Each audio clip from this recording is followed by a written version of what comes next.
सेव्यमान पावनाघ्रिपङ्कजं ज्ञानयज्ञसूत्रमिन्दुशेखरं कृपाकरं नारदादियोगिवृन्दवन्दितं दिगम्बरं काशिकापुराधिनाथ कालभैरवं भजे भानुकोटिभास्वरं भवाब्दितारकं परं नीलकण्ठमीप्सितार्थदायकं त्रिलोचनं कालकालमम्बुजाक्षमक्षशूलमक्षरं काशिकापुराधिनाथ कालभैरवं भजे शूलटङ्कपाशदण्डपाणिमादिकारणं श्यामकायमादिदेवमक्षरं निरामयं भीमविक्रमं प्रभुं विचित्रताण्डवप्रियं काशिकापुराधिनाथ कालभैरवं भजे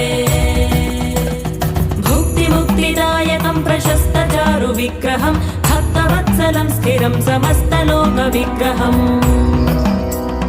निक्वणन्मनो